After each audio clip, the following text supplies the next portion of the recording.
Between 1969 and 1982, Nachman Avigad conducted extensive excavations in the Jewish quarter situated on Jerusalem's southern hill. In the northern part of the quarter, Avigad and his team uncovered 3 well-preserved segments of late Iron Age, First Temple period, fortifications. One of these was the Israelite Tower, described as one of the most impressive fortification remains from biblical times to have ever been found in the land of Israel. The tower is a witness to the Babylonian siege that took place in the 6th century BCE. Along the tower, huge walls were also uncovered that King Hezekiah built to protect the city from the Assyrian invaders. To learn more about this story, see my episode on King Hezekiah. Now let's talk a little about the Babylonian siege. Nebuchadnezzar began the siege of Jerusalem in December 589 BC. The inhabitants of Jerusalem were surrounded for 30 months. It must have been a frightening experience to stand on the top of the Israeli tower and see the massive army of Babylon.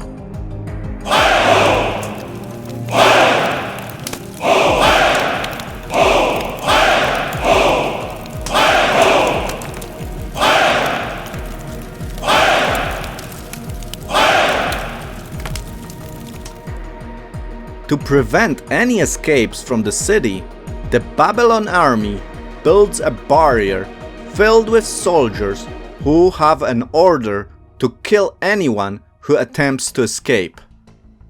The Bible describes the city as enduring horrible deprivations.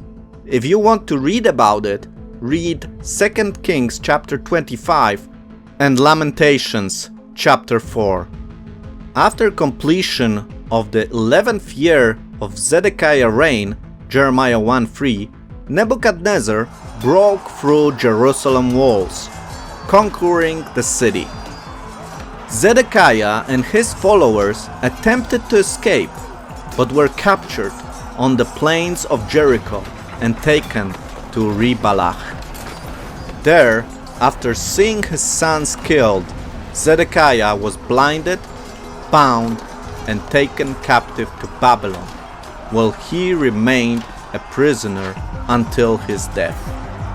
After the fall of Jerusalem, the Babylonian general Nebuzaradan was sent to complete its destruction.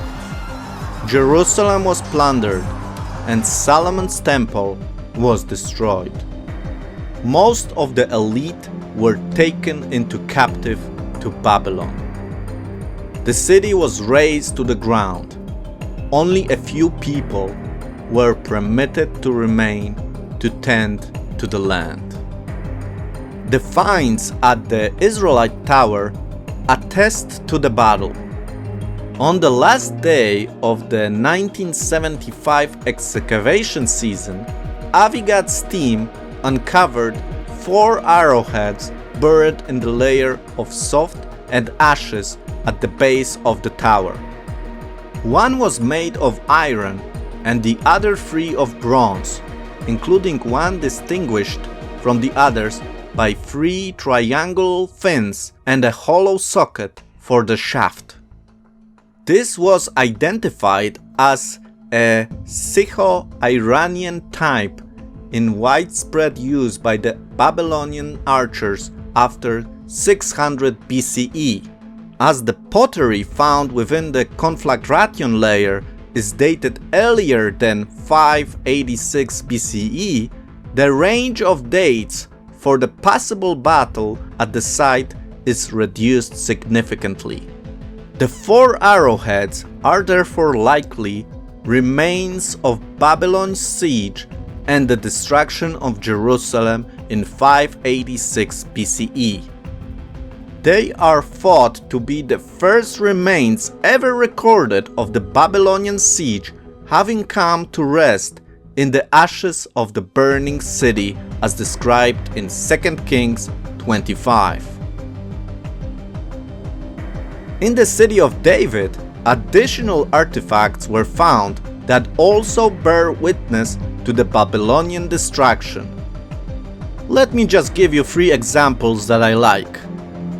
The so-called House of Achiel. In this house, 2 ostraca were found bearing the name of Achiel. For this reason, the house has been called the House of Achiel. This is a typical Israelite house. It has 4 rooms separated by pillars which support the roof. Outside the stairway to the south, left, presumably led to the flat roof of Achiel's house. The eastern side of Achiel's house was poorly preserved, but the western side was well preserved because it is close to the slope. Inside the house were found cosmetics and housewares, all destroyed in the Babylon invasion of 586 BCE.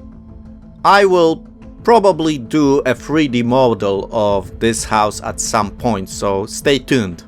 Another building excavated in Area G is remarkable because 51 clay bullae were found inside. This collection of seal impressions is one of the most important finds in the history of Jerusalem archaeology.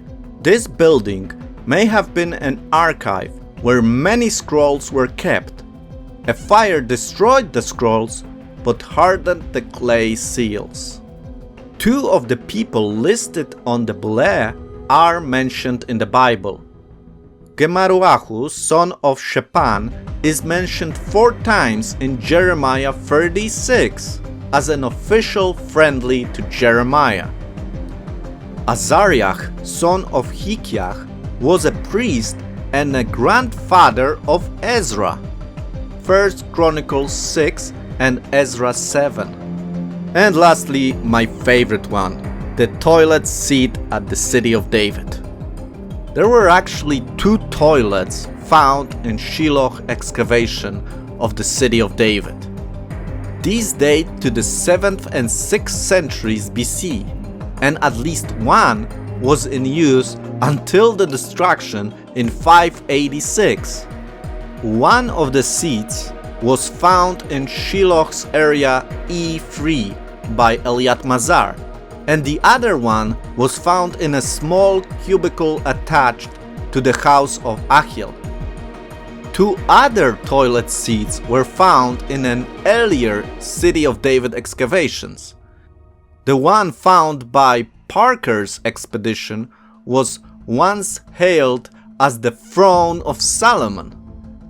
Father Vincent commented, "I fear its actual destruction was at once more private and naturally necessary."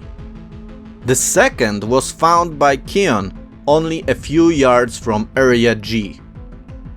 The toilet found in Area G was made of a single block of limestone and was set over a cesspit 6 feet 2 meters deep and lined with plaster. Although it may assail our sensibilities, the analyst of fossil remains is an important source of data for reconstructing ancient diet and disease. The diet of this household included salad plants, pot herbs and spices, but surprisingly little wheat and barley, while the mere existence of something as rare as our toilet seats seems to indicate that at least some ancient Jerusalemites enjoyed a relative high level of sanitation. I hope these illustrations give you a little bit of how life was in Jerusalem before the Babylon destruction. People were not much different from us today. They had the same needs as we do. And so, with this fascinating find in the city of David, I would like to end our today's episode. I hope you enjoyed it. As always, I encourage you to comment. You can also subscribe to this channel to stay informed about the next monthly episodes on Jerusalem history. You can also support me by clicking on the support button on my channel main page. This will certainly help me to improve. Have a great day and see you soon!